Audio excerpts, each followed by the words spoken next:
I think I was really clicky with the intro. Okay, John and Todd's Monday night therapy session. We need a lot of therapy this week. But before we get into anything else, I have a surprise for Todd. He doesn't know this coming. It is a mystery question. Are you ready for your mystery question? I'm always ready for a mystery question. Once again, Todd doesn't know this coming, just like he didn't know I was going to hit him in the head with a 45 record in college and slice his head open, and he bled like a stuck pig for hours. Here is your mystery question, sir. Is Trev Alberts a traitor? Because you mentioned that I missed last week on the show that somebody had called us traitors. And now that Trev Alberts has fired Scott Frost, does that make Trev Alberts a traitor? No. Trev Alberts acted in the best interest of the Nebraska football program, the Nebraska athletic department, the University of Nebraska, the state of Nebraska, and Nebraska fans everywhere. That's a really, it's like you've been a person in charge of saying things to people before. Yeah, you know.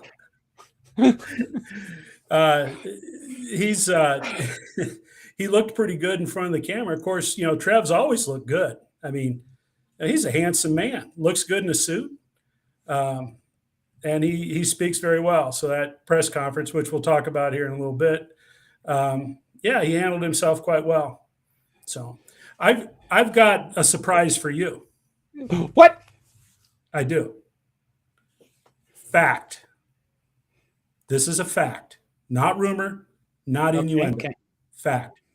Urban Meyer is going to be in Lincoln on Saturday.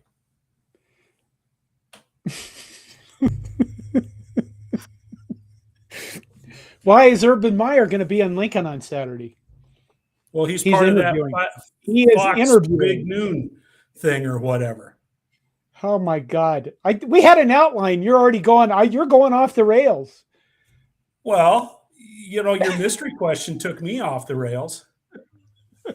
I mean, okay. I want everyone to know that Urban Meyer is going to be in Lincoln on Saturday with that Fox Big Noon game thing or whatever they call it. So all of those people that are drinking the Urban Meyer Kool-Aid, they can go and approach Mr. Meyer and try to convince him that Nebraska is the place that he wants to be. I won't be one of them, but people could do that if they'd like to. I don't think they can approach Mr. Meyer. Well, could be. So, well, hey, let's start. We did have kind of an outline.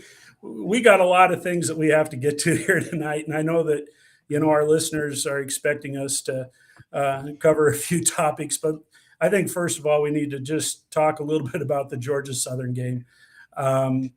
You know, and I don't think we need to spend a lot of time on it, but I think that kind of set the plate for everything that's happened since. So, John, what's your takeaway from the Georgia Southern game? Did you see that happening? Did you see? Yes, I did. I tweeted during it. I was shocked and amazed. No, I wasn't. What the hell? Why would anybody be shocked and amazed at this? You know, I mean, what was it? Nebraska first time went over 35 points and lost. Now they're 214-1. So, you know, they destroyed that. You know what I took away from the Georgia Southern game, Todd? That there was a coach who was such a good coach. He went into a program that ran the triple option as a scheme. And in a few mere months, not 5 years. He changed their scheme, changed them into a passing up-tempo offense, and beat a Big Ten school on the road and took away $1.4 million. That's what I took away from the Georgia Southern game. Yeah, that team walked into the stadium like a lot of the, mid-majors and FCS teams and, those decided underdogs. And they came into Memorial Stadium and they played as if they had nothing to lose. And that team was every bit as confident as the Nebraska team was, probably more so. And as the game went on, you could see that they were definitely in control of the game. I'm not going to sit here and say they dominated the game because Nebraska's offense played well at times, but they certainly were in control of the game. And I cannot pronounce that quarterback's last name, but that guy should be a front runner for the Heisman Trophy after his first 2 games. I mean, he was spot on, and he played very, very well.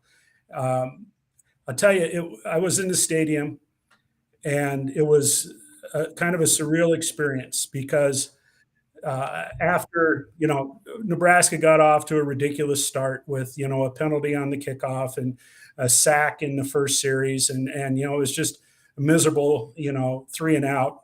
Thankfully, Buschini, had a nice punt. But then, Georgia Southern just flies down the field. And the silence in that stadium was incredible. Wow. It is amazing that 86,000 people could be as quiet as they were. And, was it shock? Was it disgust? Was it, what was it? And then the other thing that happened is at the end of the game, why Scott Frost punted on 4th and 1? Who knows? I mean, we were sitting there. The defense hadn't stopped that team the whole game, and then they go ahead and punt the ball. I think Frost said in his press conference afterwards that, well, the defense was going to have to hold them at some point. I just that. But when Georgia Southern scored their last touchdown, again, absolute silence, and wow, it was just it's like 86,000 people plus just witnessed the death of the Scott Frost era. I mean, it was surreal. There was never a point in that game, and I'm tired of going to Nebraska football games where you can't enjoy the game even when you're winning. You can't enjoy the game because you're forever, thinking about what's going to go wrong. And there was that sense of being that unease throughout the entire game. It was not an enjoyable game to be at all. Did everybody leave in silence? It pretty much did. Everybody stuck around. There were very few people, at least from what I could see, very few people that left the game early. And, people were, I think there was a lot of hope. It was like, I don't think that the fans quit supporting the team. There was some booing at halftime in the student section. Apparently I don't sit where I can hear the student section, but apparently they were chanting Fire Frost at halftime and at the end of the game. I don't know that was necessary, but yeah. Hey, that student section has power, apparently. Apparently. Yeah. That's why they stick them in the corner where they're a non-factor in the game. Okay, Georgia Southern's a loss. My last tweet at the end of that game, I tweeted, that's a loss in the end of the Scott Frost era. I just didn't realize it was happen as fast as it did. It just, it was, you can't go on after that. And Trev Alberts had his press conference. He fired Scott Frost Sunday morning after the terrible loss to Georgia Southern. And then he had a 3 p.m. press conference. And as you, as a guy who's spoken to many people and had many pressers of your own, how did Trev look? Well, Trev always looks good. I mean, Trev's a damn good looking man, and he looks good in a suit, and he had that Nebraska red tie, and he speaks very well. I'm sure that he probably stood in front of the mirror quite a few different times, starting last year, rehearsing what he was going to say when the inevitable happened. I thought he handled it very well. I thought he was very professional.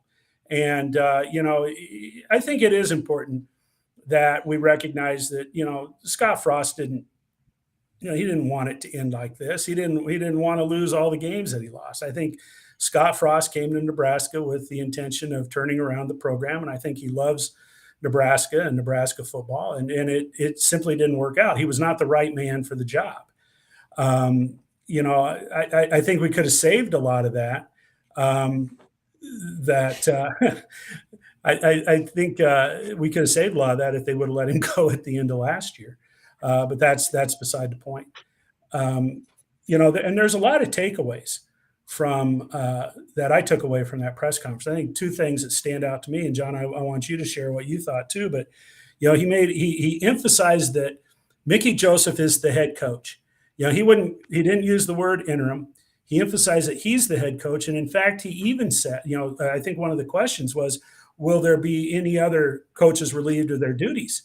And he said, no, there won't be. And then he said, but Mickey Joseph is the head coach. And if he decides to make changes in the coaching staff, then we'll support that. So, there's a little curiosity there, because apparently tomorrow we're going to learn what changes Mickey Joseph does intend to make with the team. You can't make wholesale changes. Somebody still has to be the defensive coordinator. Somebody does. Now, Ed Ogeron, he's available. And Mickey Joseph and Ed Ogeron, they're buds. Let's see the big K. Jones come up here and coach the D, that would be pretty cool. But, that hurt me. That hurt me. But the other thing that stands out to me, and Trev kind of talked about what he was looking for in a coach and in a head coach. And the first thing he said was character. And that makes me really feel good because it eliminates some people I absolutely do not want to see be the head coach. Like who? Well, I'll get to that. We'll save that. Okay. Give me your impressions.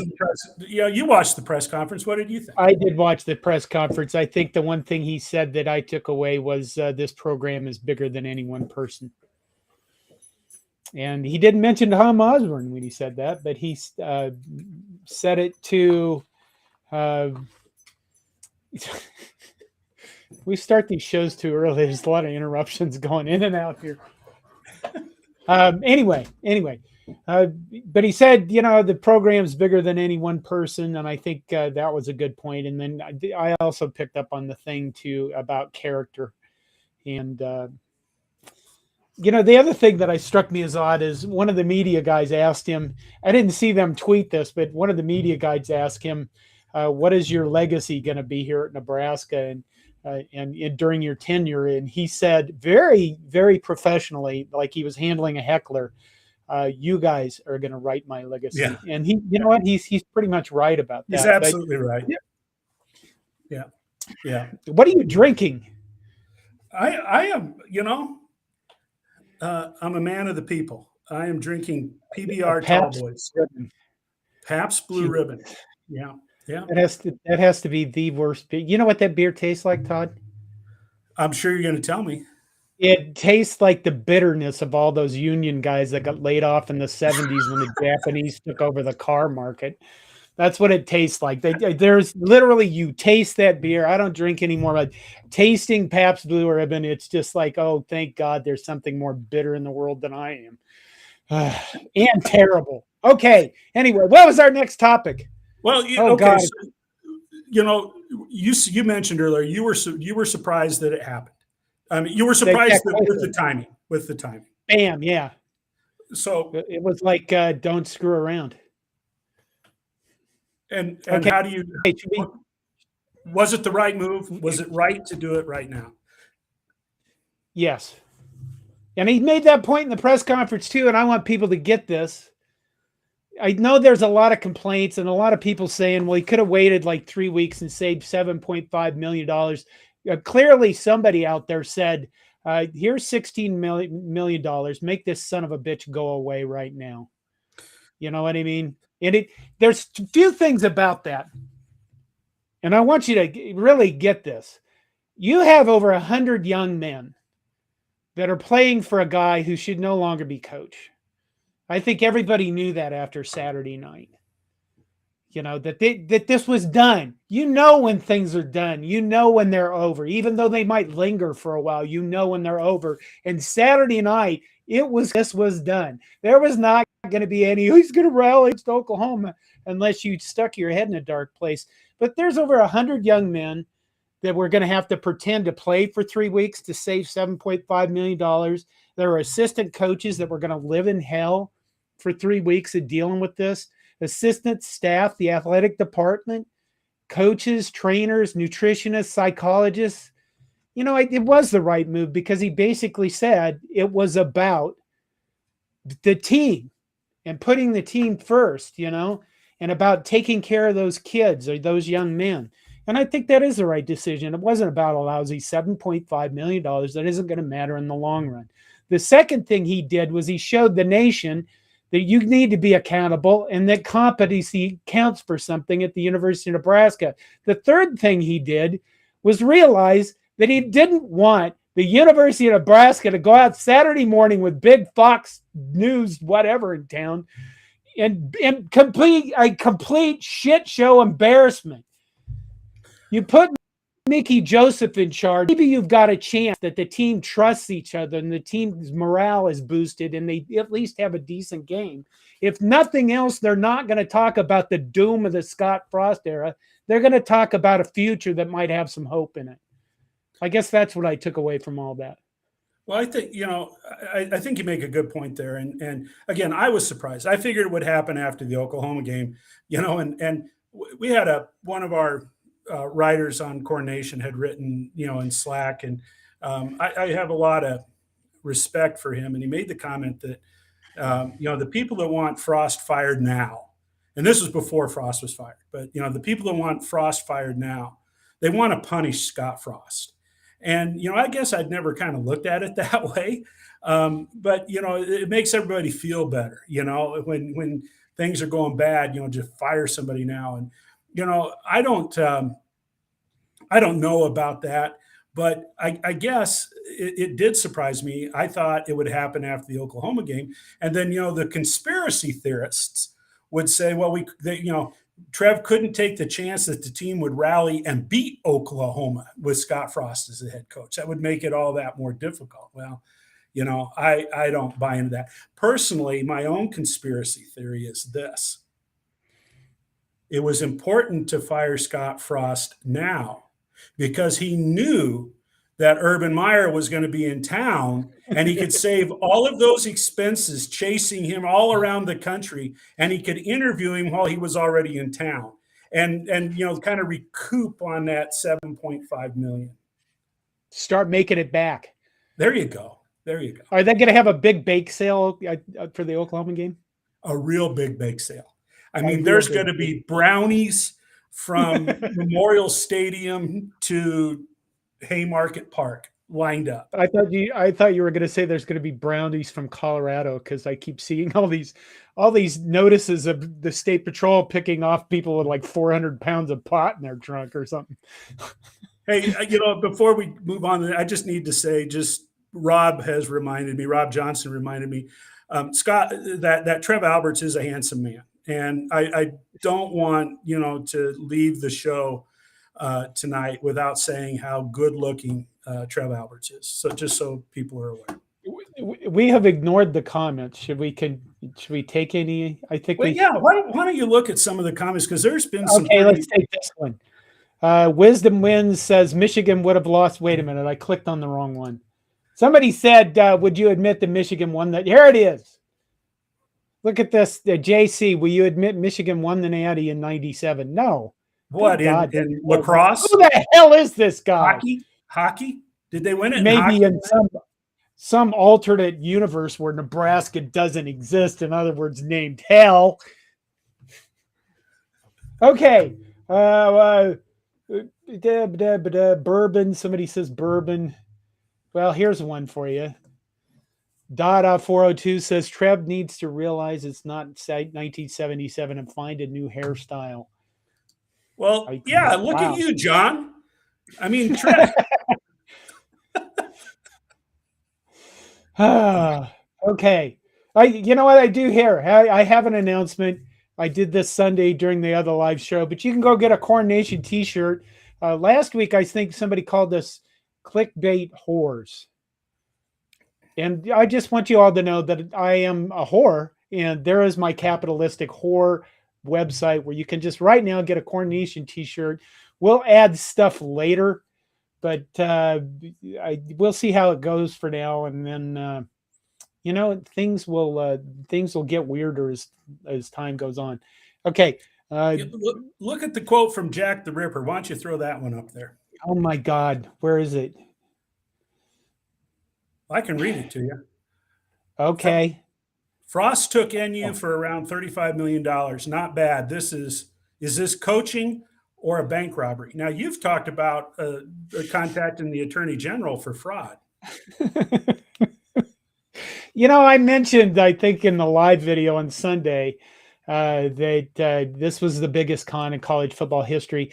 And two people have responded on YouTube to that and said, Jimbo Fisher, who gets a $97 million buyout if he gets fired without cause, was a bigger fraud or is a bigger fraud. And oh, come on, Willie Taggart at FSU, which was a coach that surprised me because I thought Willie Taggart was Scott Frost, except the FSU didn't keep him. They didn't waste any time on him, and they just got, what was it, a year? Yeah, I think. Was it? Yeah, it was like a year, and he was gone. Okay. Coaches, Todd. Well, you're gonna have to carry this because I had a very bad day today. My balance is poopy. My headache is off the charts, and I'm still here, dedicated to my Husker fans who need therapy. But I didn't get the chance to really study up. We all came up with a list. I'm going to say one phrase, and you're going to respond to it. Okay. Man of character, Urban Meyer.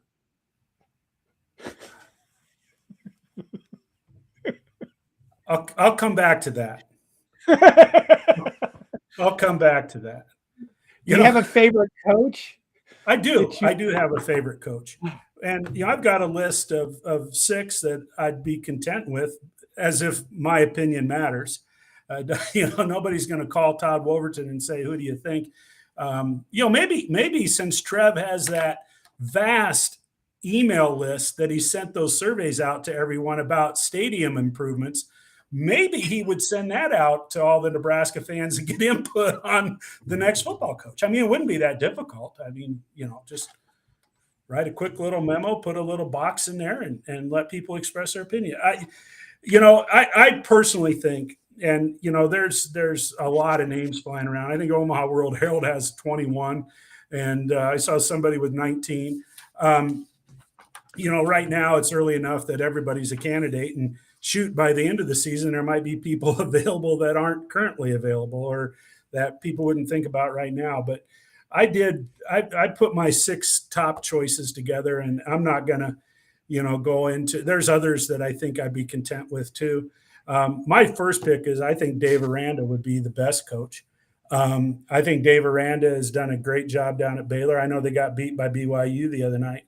But, there would definitely be an improvement on the defensive side of the ball. And I think that he does a really good job. Now some people are saying that he's destined for the NFL. Well, there's a lot of ifs and buts, but I personally think Dave Aranda, he's at the top of my list. I also have Pat Fitzgerald. I said that after the Northwestern game. I don't know that Pat Fitzgerald will leave Northwestern, but I think it'd be worth a phone call. He can flat coach, and his teams play a very physical kind of football. Nebraska fans like physical football, and so I think Fitz would be somebody that I'd like to see and somebody I'd cheer for. Jamie Chadwell out at Coastal Carolina runs a pretty high-powered offense. It's fun to watch. Now, I think that the attention needs to be paid to the defensive side of the ball. So, that's something that if you were to approach him, you'd have to really get some kind of insight on what type of defense and, who he's going to look at and bring along with his staff. But I think Jamie Chadwell, I think he's an up-and-comer. I don't think you can pry Luke Fickell away from, the Rust Belt. I think Luke Fickell likes hanging out in Ohio so that he can try to be a burr in the butt for Ohio State. But, the Notre Dame job could very well come open, and I think Luke Fickell will be a top candidate for that too. But, again, who do you want? Luke Fickell, I like Luke Fickell. I think that he did a nice job when he was the interim at Ohio State, and he certainly proved himself at Cincinnati. Matt Campbell, he's on my list. He's on a lot of people's lists. The best thing about Matt Campbell, in my opinion, is I think he's incredibly strong where Scott Frost was weak, and that is his players play disciplined football, and there's accountability. And there's a culture that Matt Campbell has put in place at Iowa State that has helped them, achieve success that they've never had before. And I think he'd be a good fit at Nebraska too. I'm not sure I'm going to pronounce his name right, but Lance Leopold, who has had, some involvement at Nebraska. Was he a grad assistant at Nebraska? I think an assistant at UNO or something like that.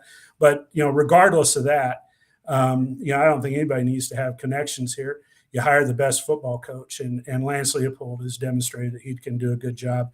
In spite of the fact that he only won 2 games down at Kansas last year, he walked into a mess. But those would be my top 6, John. And I also have a bottom 5. You want to hear my bottom 5? Yes, I want to hear your bottom 5. These are my no way in hell list of coaches. At the top of that list is Urban Meyer. No way in hell should that man be allowed to coach the Nebraska football team. When Trev Alberts said you want somebody with character, that automatically eliminates Urban Meyer. Check him off the list. He's done. Another one, Hugh Freeze. Character, no way. He's one of those guys that runs to the evangelicals because evangelicals always give forgiveness for sins. And, they protect, those people who have stumbled on their path. And Hugh Freeze, he fits in that category too. Let him stay down at Liberty and hang out down there. Bobby Petrino, no way, no way, no way, no way, no way, no way, Bobby Petrino. Art Briles, no, and not his son Kendall. So those are my 5. No way, no how. Don't even put them on the list. Don't even waste your time with a phone call. So okay, I asked my friend Ramsey Nasrallah, who owns and runs the site 11 Warriors, Ohio State site. I asked him what he thought of Urban Meyer coming to Nebraska, and he said, if you want to win, hire him. He has a shelf life of 5 years. His assistants will be good because they know they'll win and move up the ranks. But he also said he didn't think Shelley, his wife, would come to Lincoln, Nebraska. And so I think that, if mom is not happy, nobody's happy. So you can just write Urban Meyer off the list because his wife isn't going to come to Lincoln. But there are a lot of 22, 23-year-old blonde girls that wear short skirts and hang out in bars. I mean, okay.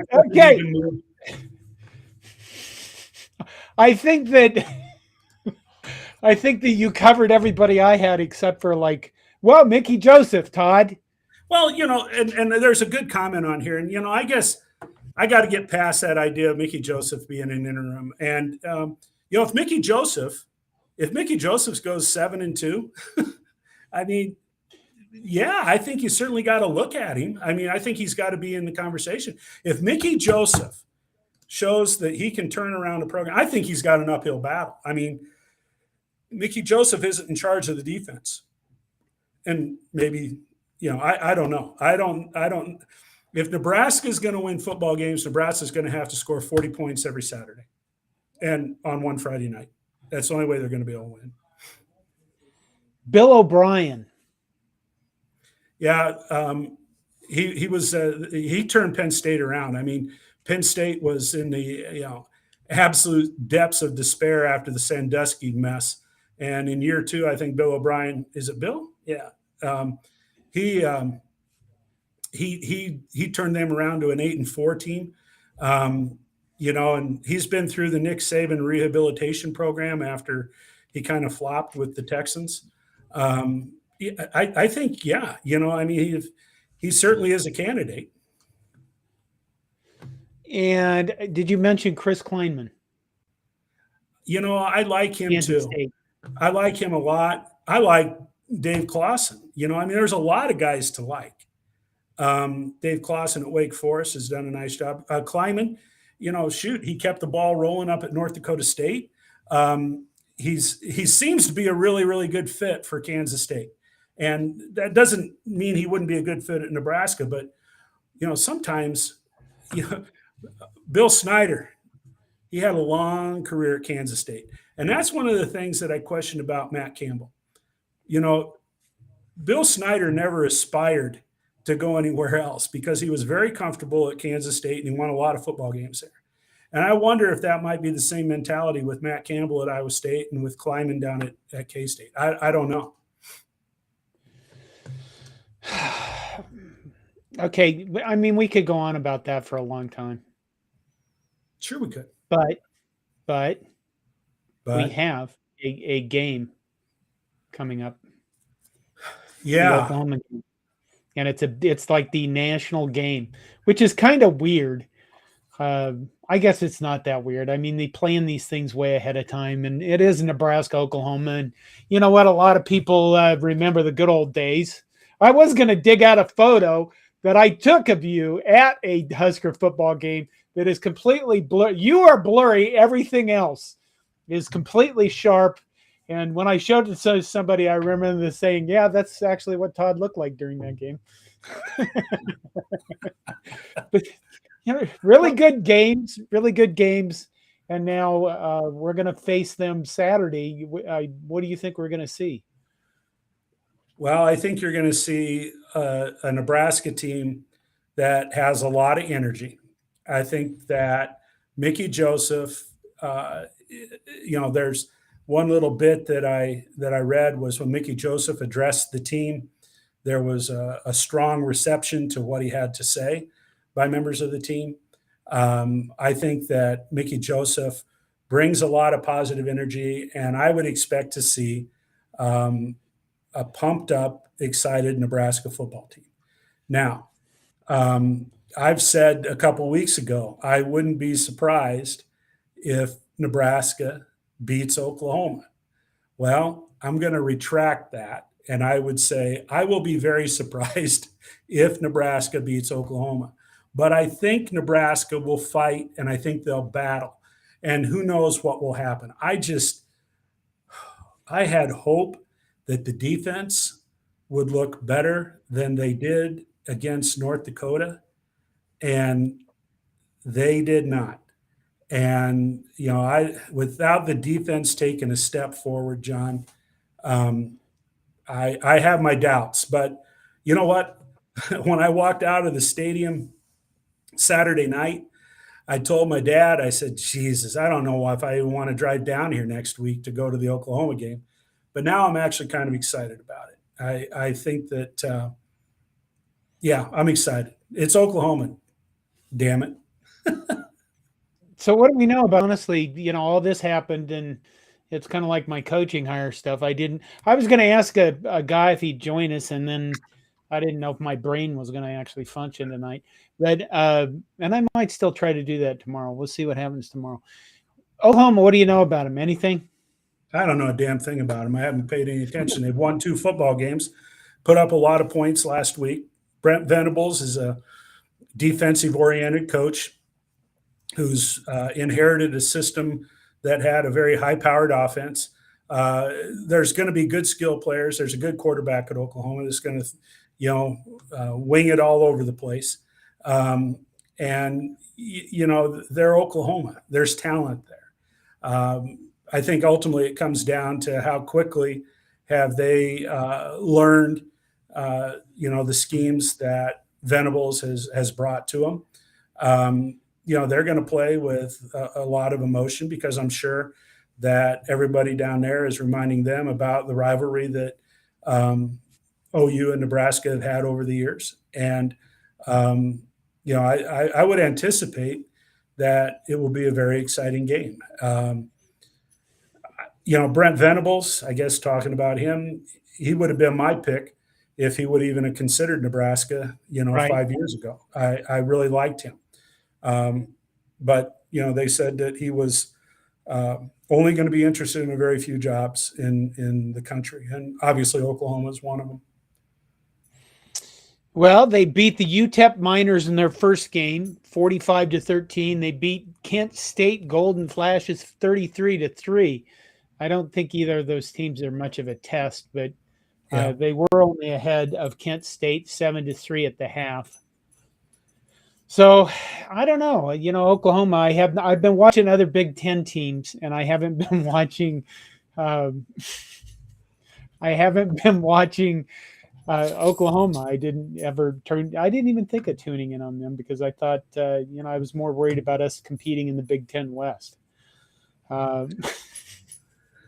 Okay. I actually pinned some comments. Okay. And we're going to, Christy Riley just needs a shout out because she's been going on and on about stuff.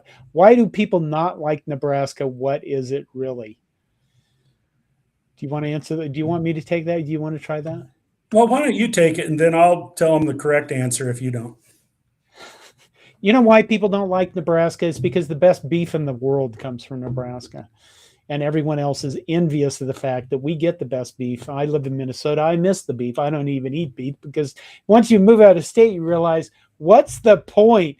All this beef is terrible. Until you go back to Nebraska and have a steak, and you're like, oh my God, why did I leave? That's my answer.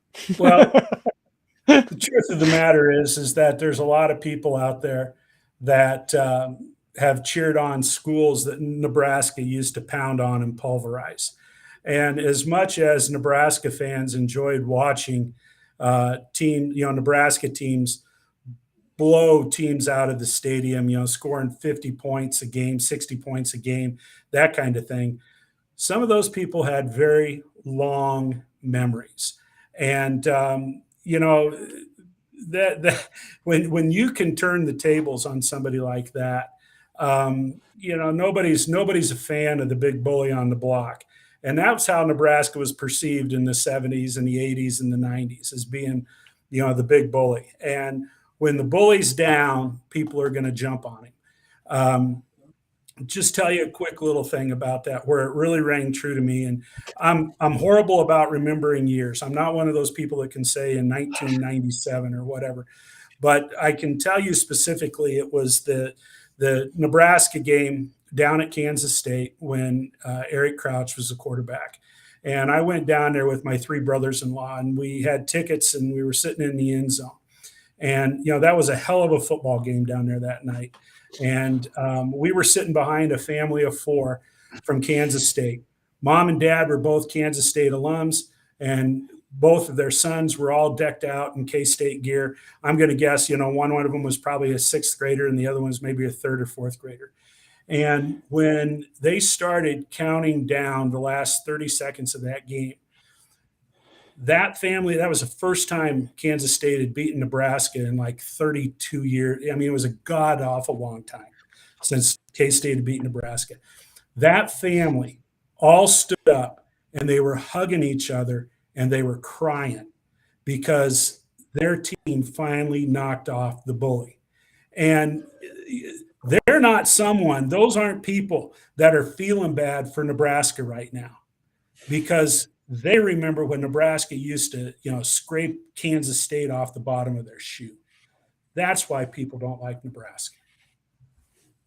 JC says you'll hire some bum who will win 6 to 8 games per year. He's been blabbing a lot too. Just punch him. Well, maybe Carol Frost will punch him. I think Carol Frost is probably tougher than him. You know what I think? If we hire a bum who wins 6 to 8 games a year, we'll probably just say, okay, buddy, when he has a 6-game win season in 3 years from now, we'll say, well, you're not the one, and we'll go on to the next one. Unlike Iowa, that's just going to sit there and be fucking miserable, which they are. God, those poor bastards. I'm almost feeling sorry for them, but almost is the key word there. Exactly. And, I'll tell you what, just deviate here just a second. Because JC was taking some pot shots, pretty gross pot shots at Carol Frost. Carol Frost was recognized before the game on the 50th anniversary of Title IX. And two things here. I really am impressed with the way that University of Nebraska is recognizing and honoring people, with the 50th anniversary of Title IX. They had a panel of women that were all Nebraska graduates that they televised. That was an outstanding program. And they continue to draw attention to this and the impact that it's had on college athletics. Carol Frost was an incredible athlete who was an Olympian, who in essence trained herself because there was not a track and field program when she was coming up. I didn't know that she was the head cross-country coach at the University of Nebraska until Saturday, and they had that in the highlight clip. But Carol Frost also, and this is just amazing to me, Carol Frost was an assistant football coach with her husband in Nebraska and in Texas and in Iowa. She is an incredible athlete. She's an incredible human being. I thought it was great that they honored her before the game. And it's just kind of one of those karma things, I suppose. I feel bad, that on the flip side of it, that was the last game her son coached. Hi, Cracker Nutty 1298 says, why is Chenander still employed here? I'd say it's because you still have to have coaches. I mean, you can't just fire everybody because you get to be the head guy. And I think it's more of a matter of, is Chenander going to be willing to work with and listen to Mickey Joseph for the rest of this year? He might be fired tomorrow, but somebody does have to coordinate the defense. Somebody does have to coordinate the defense, and you can't flip a switch and change your defense in a week. Now, they got to be prepped and prepared for Oklahoma. Maybe something different happens during the bye week. Maybe Dawson becomes the head coach, or maybe Coach O. Maybe Coach O, will come out of retirement wherever he's hanging out and come up and inspire the boys and teach them how to play good Cajun football. Okay, let's see. Here's another one. Jack the Ripper. How many head football, basketball coaches and athletic directors has NU had in the last 20 years? I can't count them all. Well, there's two answers to this. Number one, it's not enough because we haven't found the right mix yet. And number two, not as many as Texas or Florida State or Tennessee or some of them other schools that are still keep trying to get back to the top two. I think you just keep, you go until you find the right people, and that's really what it's about. Todd? Yeah, I actually was trying to do the math. I think we've had 5 ADs, and in the last 20 years, we've had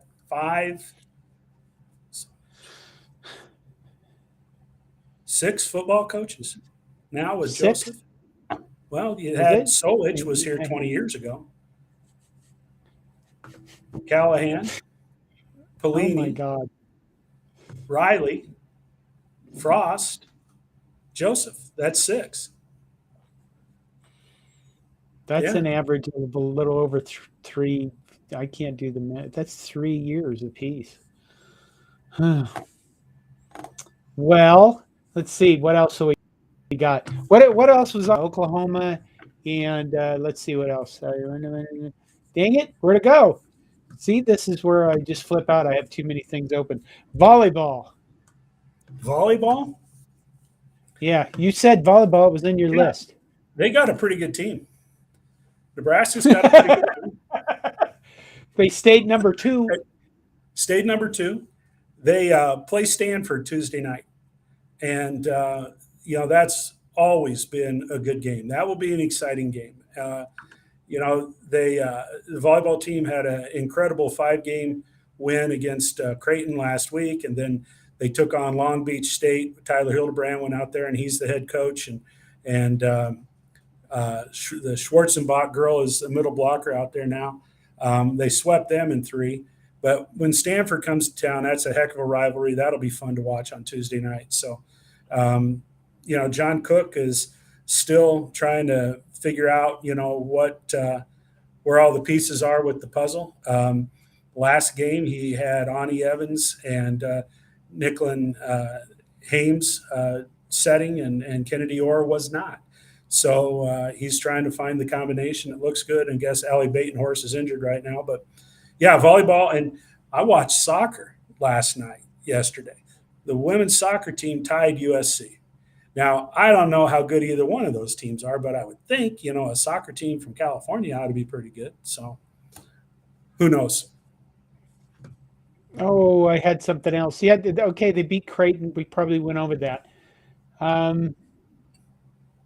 Let's take a few more of these. This probably is for you. Matt Turman asks. We don't know if that's the real Matt Turman. Probably not. Maybe his name is Matt Turman. That could be more than one. Well, if it's the real Matt Turman, loved the game down in Kansas. That K-State game, you were just flipping awesome. What do you think the atmosphere is going to be like Saturday? It's going to be like an Oklahoma-Nebraska game. There's going to be a lot of excitement in the stadium. You think so?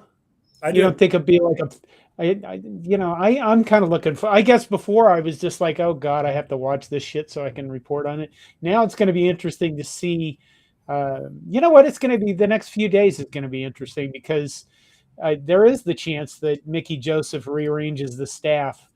I think the other thing that I want everybody to look out for is Mickey Joseph going to change the lineup?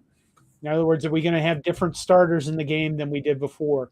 Was Scott making those guys play certain players because he had his favorites, or did we really see the best people who are supposed to be on the field? And you'd think with Mickey Joseph taking over and wanting to do the best job he can, auditioning for the Nebraska job, he's not going to do anything like favoritism. And this is speculation. I don't, I think I said during the live session Sunday that when a team has really good athletes like this and they're as bad as they are, it comes down to trust issues and it comes down to dysfunction. And I think that it'll be interesting to see how much the morale of the team changes, whether it's any better, if their lineup changes, and what coaches survive until Saturday. What do you think, Todd? Well, I would agree. I think it makes sense. Again, Mickey Joseph is going to be at the press conference tomorrow. He's the only one that's going to be speaking, and there aren't going to be any other coaches. There won't be any access to any other coaches the rest of the week. That's what came out of that department today. And, Trev Alberts, the very good-looking, handsome athletic director at the university, vice chancellor at Nebraska, he commented that Mickey Joseph had already laid out some structural changes and some other changes that he'd like to make or that he plans to make. It would make sense to me that there's going to be a change in the depth chart in perhaps how personnel are used and that type of thing. That would make sense to me. Is he going to take some handcuffs off Mark Whipple? Did Scott Frost limit Mark Whipple? Or, is what's that dynamic going to look like? And I'm sure that Mickey Joseph has an opinion about how the offense has been called and that type of thing. He's going to have to shack up for a little bit of time with Chinander and have some conversation about what's going on there. And I wasn't his brother a defensive back, Vance Joseph? Wasn't he a D-back? Wasn't he a defense? Right. Yeah. So maybe that's what happens. He just needs Vance to pack his bags and come to Nebraska. I don't know. But, I would expect we'll see some other players on the field. That would be my guess. Sailor says this Nebraska pioneered sport nutrition and strength and conditioning. I know about strength and conditioning. Nutrition, I don't know. Yeah, But they that's, were way ahead of the game with nutrition programs too. were they? Yes. Yeah, I remember reading Brandon Vogel's book that he with John Cook about his program and how they had a girl who kept having stress fractures in her feet, and they traced it back to the fact she'd never eaten a green vegetable in her life. So that was the level of nutrition that's always has stuck to me. Well, let's talk about the strength program a little bit. Fans have been critical of, previous strength and conditioning coaches. I've heard some people that have been pretty critical recently about Duval. This is not a strong, explosive, physical football team. We're getting whipped at the line of scrimmage on both sides of the ball. So, I think if there's an area that probably, is going to get some attention, whether it's Mickey Joseph or whoever the new coach is, it's going to be strength and conditioning. Okay. Score prediction. Should we do score predictions? You don't get to do them on Wednesday night. I hate score predictions. Why? Because I don't. I'm not there every day. Nobody remembers these, mostly because we're so bad at them. I mean, did you think it was going to end 45-42 for God's sakes? No, but when Haas on Wednesday night said 42-41, I kind of thought, yeah, that makes some sense. I kind of thought Haas was onto something. Okay, so here's what I'm going to do. I said for Nebraska to win, they have to score 40 points. Because Oklahoma is going to score 40. Against the defense that we've seen, they're going to score 40 points.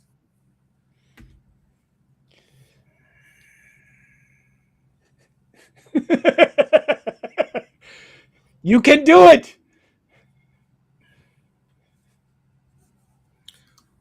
42-41. Nebraska blocks an extra point. 42-41. I don't know. I'm hoping Nebraska wins 42-41. How about that? Is that what's been brought? Do you think that ultimately is what has happened?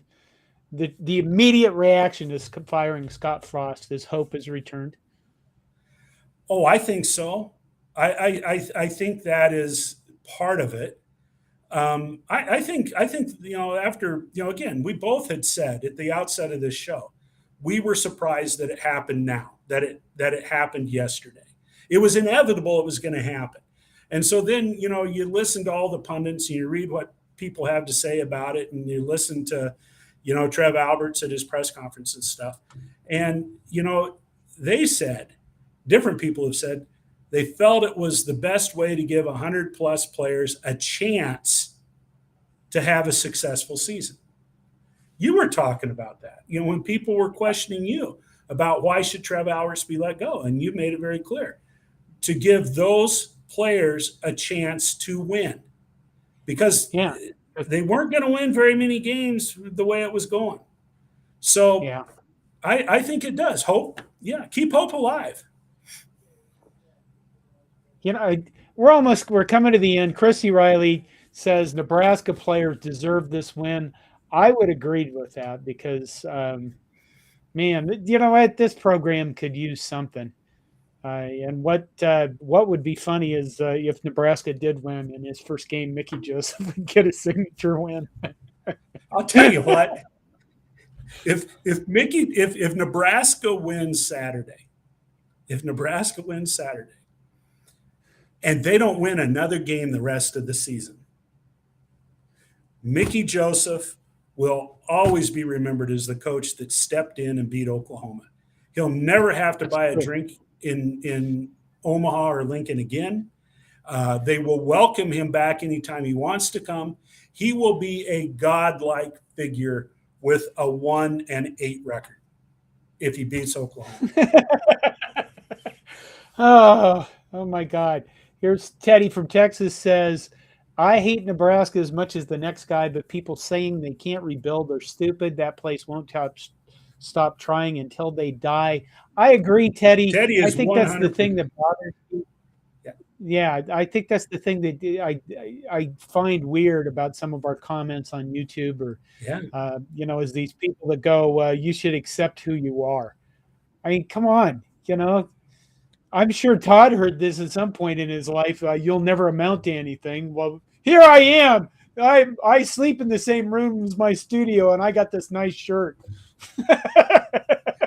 Nebraska will never stop trying. I mean, my God, they're building a palace right next to the football stadium with, the intent of being a major player at the highest level. I mean, that's where Nebraska views its stuff. People that want to say Nebraska needs to realize who they are. Well, right now, yeah, I think Nebraska realizes who they are, and they don't like it. They don't like it at all. Asawar Sajid, I hope I'm not destroying your name. I'm behind Coach Joseph. I think he can truly make it work and turn it around. We may not beat OU, but I think we can make it a bowl season at least. Go Big Red, GBR. Bowls. Can we make a bowl? I guess, the whole season's new, isn't it? It's like waking up on Christmas morning and going to see what's going to happen, or I guess on New Year's Day. I don't know. I'm running out of energy, man. Well, is there anything else that we should say for this? I think, what? I want to say this. Somebody on YouTube, I think it was Linda, whose comments a lot, asked me to do a video about what's happened in Nebraska since the year 2000. And I think we get so many comments on Frank Solich and Bo Pelini. I think I will. That'll be a separate video, just because, I guess it keeps coming up, and I think we just let it go and put it in the past. That way I can do a video about it. And then it's gone out of my head. Okay. Mike Ford says, with a Michigan logo, says, no, you aren't making a bowl. You don't know that, Mike. You don't. You don't know what we're capable of. All right. Here's that's pretty good, though. Mike's got a good comeback. Go ahead. Grunt Padre 53 says, will Haas show us why the defense sucks? Wednesday night show, Haas does get pretty technical, and I'll bug him about that. I'll tell him that that's one of the things he needs to do on Wednesday night. 4-8 is peak realistic optimism. Well, I think 4-8 right now is better than I was thinking we'd get to before, because without beating Georgia Southern, I'm thinking we were going to go 1-11. So maybe it'll be a little bit better than that. Okay. I think most of these, a lot of them are just trolling. They are just trolling. My Oklahoma prediction, I think Todd's right there, is going to score over 40 points. I'm going to go 48-45 Nebraska, because I'm a homer again. I believe. I have hope. Now I'm going to have to come up with a complete new slogan. I guess I came up with it yesterday. It was, there is hope, fucking A, go Big Red. Instead of the other one, there is no hope. Fuck everything. Of course, I don't know. All right, we're winding. We're just I'm just blathering on until the end of the show. Is there anything else that you want to say, Todd? No, I guess to me, it was inevitable. It was going to happen. I'm not happy. I mean, nobody likes to see a coach canned in the middle of the year. I'm not a Scott Frost fan. I wasn't and haven't been, but I wanted to see this football team win. I really wanted to see them win football games. And it's sad that they have not been able to do that. I think somebody on Facebook commented that I wanted the season to be bad because my fame was growing by negativity. Well, I didn't get what I wanted because I wanted a winning Nebraska football team. I don't, it's a lot more fun when we win. And if negativity is growth, I would have had a lot more fun bashing Iowa, Minnesota, and Wisconsin fans than I have being beat up by them over the past few years. Every day I work with a guy that's a Wisconsin guy and a Penn State and a Gopher guy, and I logged into my chat this morning to the greeting of Georgia Southern logos thrown at me, Penn State fight song, and the Wisconsin guy basically I didn't hear from the Wisconsin guy. He was subtle. But, here's in your face, man. And I hope that ends. I hope that ends soon within the next, within the next few days. It'd be nice. So I guess that's it. We're going to go now. We've hit an hour, and that's where we pledged to keep the show at. Thank you all for coming. I appreciate, I appreciate having you guys here. Grunt Padre says, John, is your famous quote on a T-shirt? No, I don't think I could sell it legally because I think Nebraska would come after me for having Go Big Red on T-shirt. I guess I'm not going to try that. But you can go to the store there, and there is a hashtag that's like TNFGBR. I can't remember what it is. I'm exhausted. Okay. Todd? Well, good night. Good night, John. No, good night. And, hey, Iowa has only scored 14 points and 1 touchdown in 2 weeks. So there is some degree of hope. There's some degree of hope. There is. Yeah.